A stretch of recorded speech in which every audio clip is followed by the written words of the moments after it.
Salam, berjumpa lagi dengan saya Effendi Tobing dalam Boker Top Channel. Terima kasih saudara yang setia menonton video-video saya. Saya ingin mengucapkan selamat tahun baru buat kita semua. Mohon maaf karena beberapa saat lamanya Boker Top Channel tidak tayang dalam beberapa episode karena kesibukan. Tapi hari ini kita bisa bersyukur karena kita bisa bersama-sama menikmati karya Tuhan yang luar biasa. Kita bisa memasuki tahun yang baru dan semua itu tentulah karena kemurahan Tuhan. Hari ini kita akan bersama-sama merenungkan satu tema dari kebenaran firman Tuhan yang saya akan bahas dari Yosua pasal 1 ayat 1 sampai dengan ayat yang ke-9. Yosua pasal 1 ayat 1 sampai yang ke-9 dengan tema kita hari ini, hidup di dalam janji Allah. Mengapa saya memberikan tema hidup di dalam janji Allah? Memasuki tahun yang baru ini, tentu ada banyak pertanyaan dalam semua kondisi yang kita alami hari-hari ini.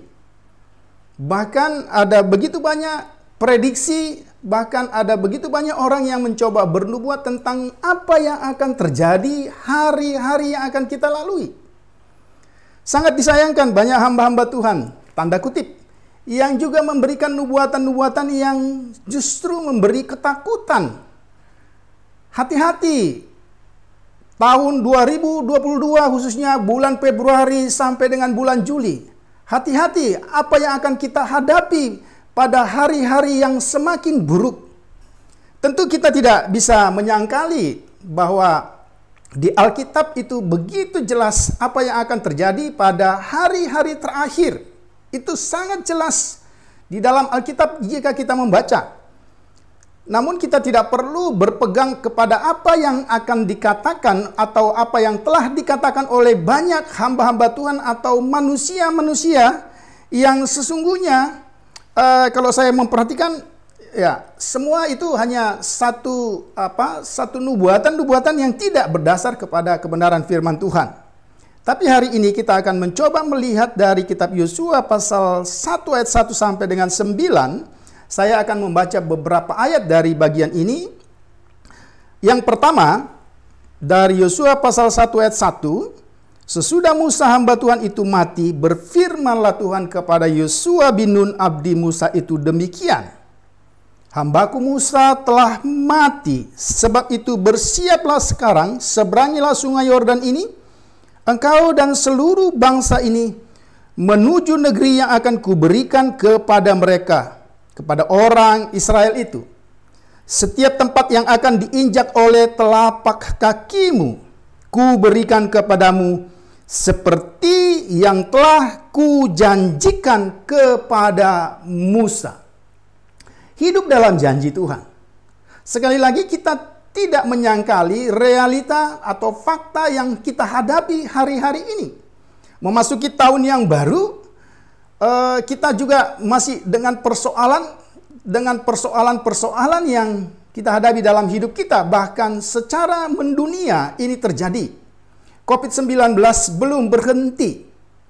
Persoalan-persoalan secara pribadi, keluarga, bahkan bangsa, dunia ini pun menuju kepada kebinasaannya. Itu yang dijelaskan oleh Alkitab.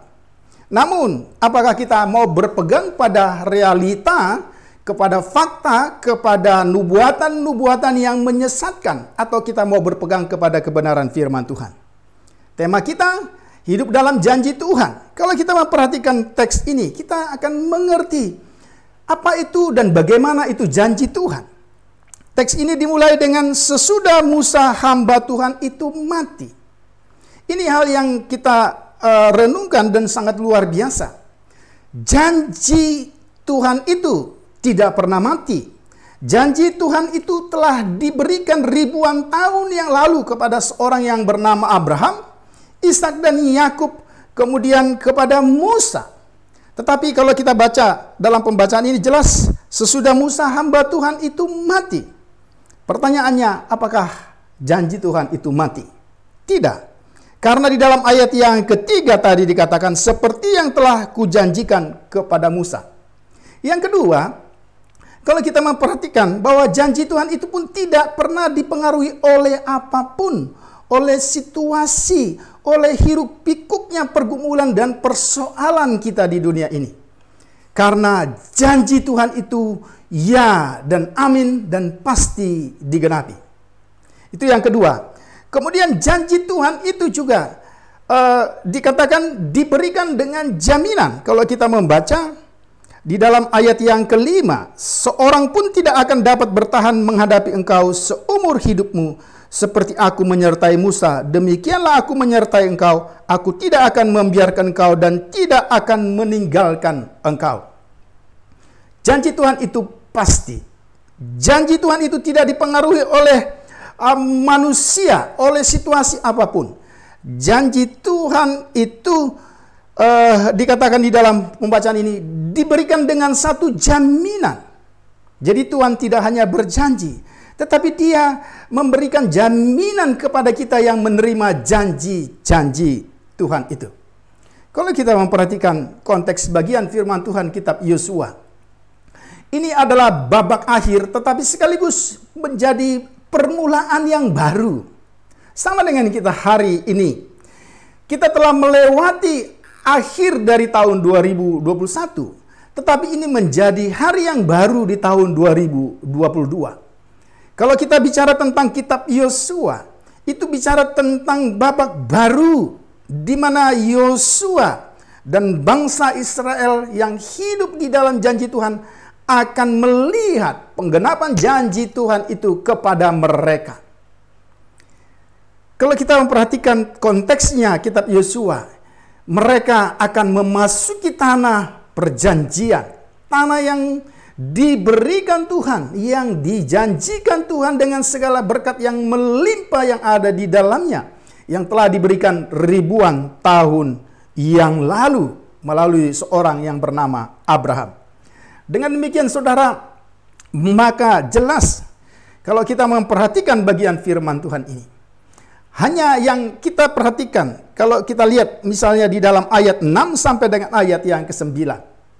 Ya, di mana di situ jelas ketika Tuhan memberikan janji kepada seseorang, Dia memberikan jaminan.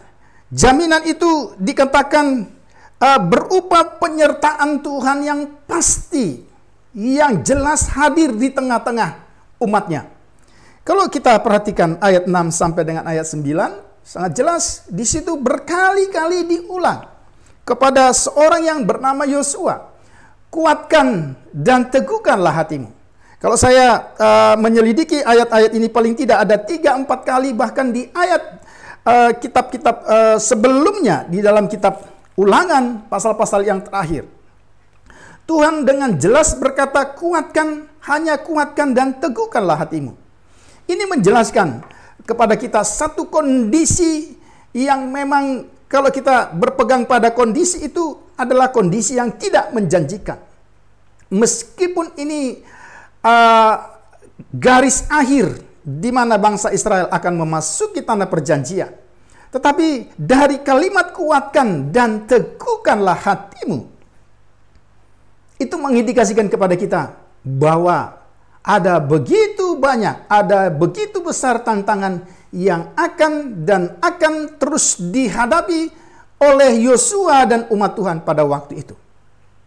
Dan saya ingin katakan kepada kita hari ini, sama halnya dengan kita hari ini, kita berada di tahun yang baru.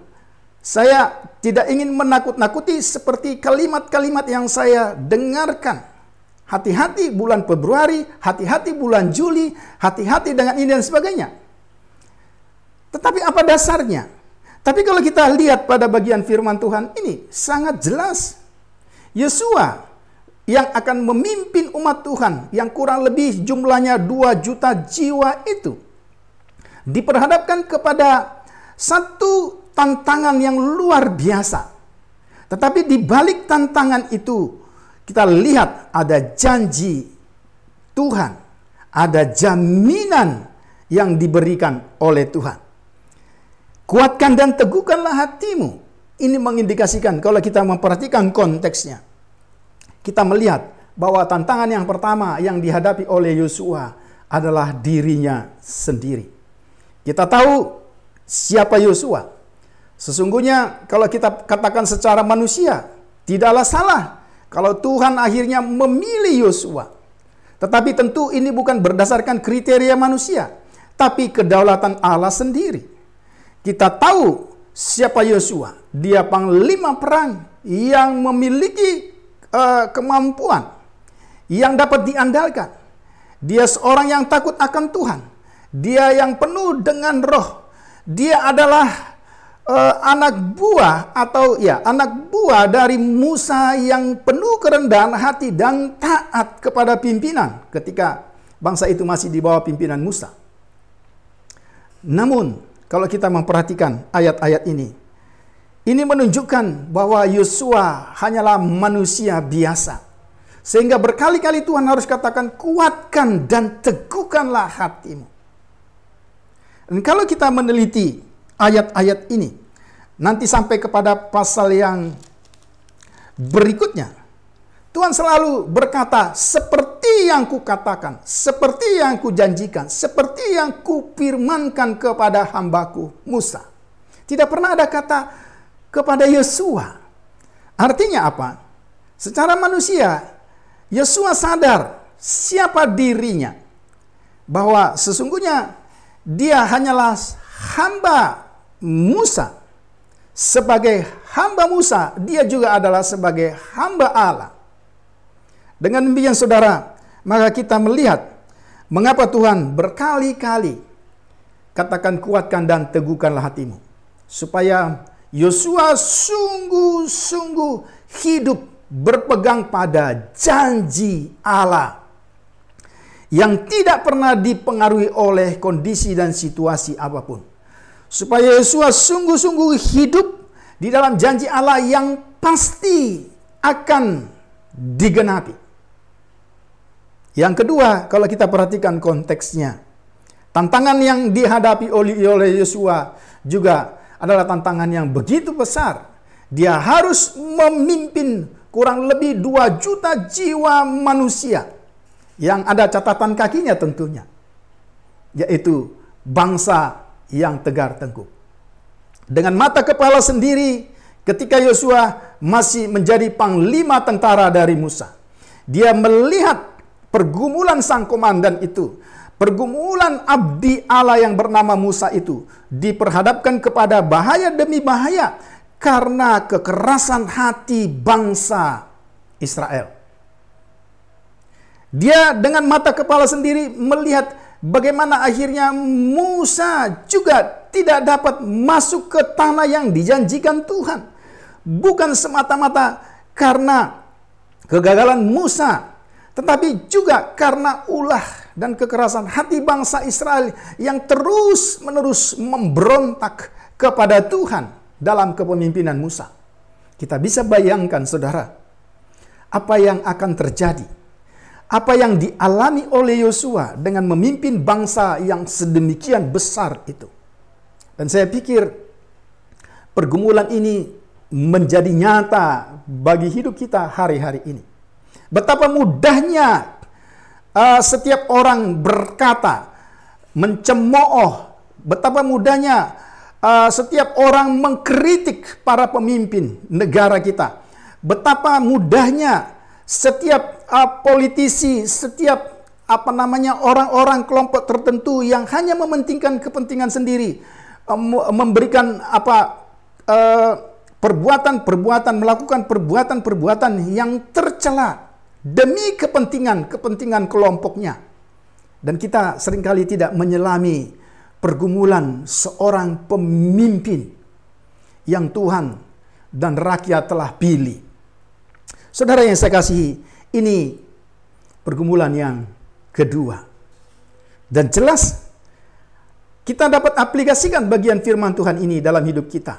Memasuki tahun yang baru, saya mau katakan berdasarkan firman Tuhan ini, saya tidak ingin membuat prediksi-prediksi baru sebagaimana yang sudah kita dengar. Tapi firman Tuhan ini jelas, Ini babak akhir, tetapi sekaligus babak permulaan, di mana pergumulan, di mana persoalan, di mana segala bencana bisa terjadi di depan hidup kita. Tetapi pertanyaan saya kembali kepada tema firman Tuhan ini. Apakah kita mau berpegang pada situasi? Apakah kita mau hanya melihat krisis yang terjadi di hadapan kita?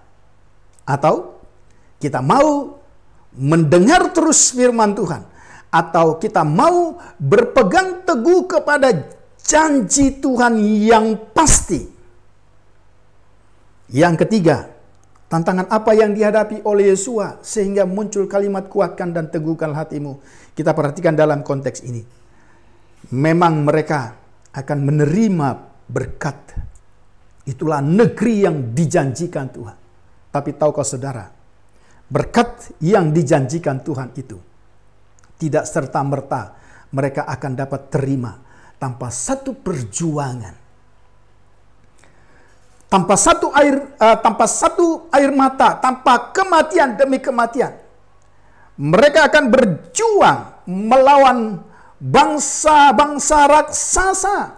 Mereka akan berjuang melawan orang-orang kafir. Mereka akan berjuang melawan penyembahan-penyembahan berhala. Mereka akan berjuang melawan penyesat-penyesat. Tuhan menyiapkan berkat Tuhan itu. Justru kalau saya pakai istilah, berkat itu ada di sarang penyamun. Maka bangsa-bangsa ini Tuhan katakan mereka harus dimusnahkan.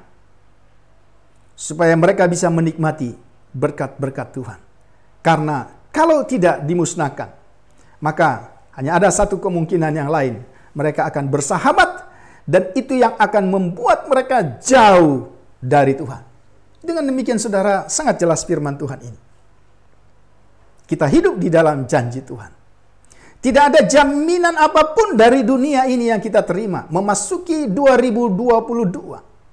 Saudara silakan tutup telinga saudara kepada nubuatan-nubuatan, kepada prediksi-prediksi yang tidak alkitabiah. Kepada ocehan-ocehan oportunis yang hanya ingin mencari popularitas. Dan itu banyak hari-hari ini. Banyak orang yang mencoba memperkenalkan diri dengan nubuatan-nubuatan yang begitu aneh-aneh. Tapi hari ini kita mendengar firman Tuhan.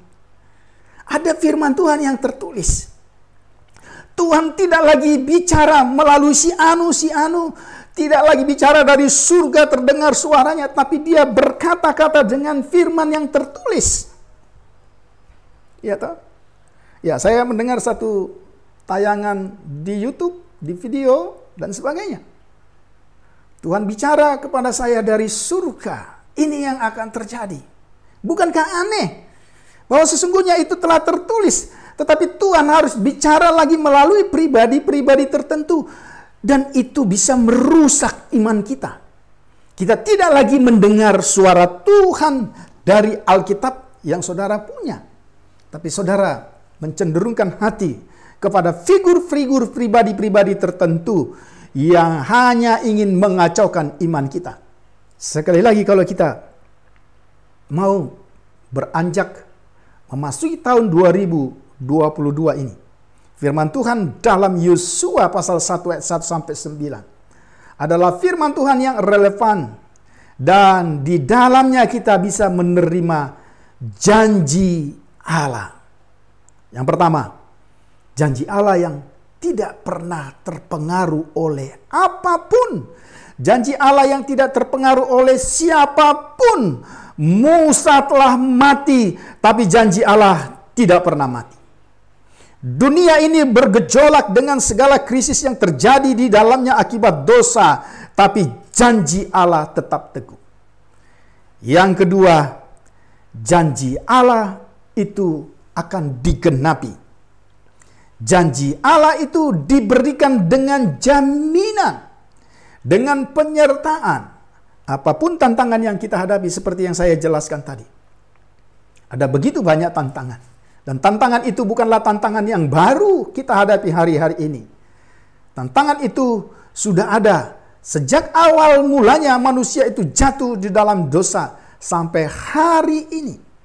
Krisis itu terjadi dan kita ada di dalamnya. Tapi saya ingin mengajak kita sekali lagi melalui tayangan dalam Boker Top Channel ini, saya ingin mengajak kita memasuki tahun yang baru ini. Mari kita berpegang pada janji Tuhan. Janji Tuhan, ya dan amin. Saya ingin membaca satu bagian firman Tuhan dari 1 Korintus pasal yang 2 Korintus pasal yang kedua. Kita akan baca 2 Korintus pasal yang kedua ayat, sekali lagi, 2 Korintus pasal yang pertama ayat yang ke-20. 2 Korintus pasal yang pertama ayat 20. Sebab Kristus adalah ya bagi semua janji Allah. Itulah sebabnya oleh Dia kita mengatakan amin untuk memuliakan Tuhan. Percayalah dan hiduplah janji Allah dan percayalah kepada janjinya. Itu yang akan membawa kita memasuki tahun yang baru 2022. Immanuel, Tuhan Yesus beserta kita. Amin.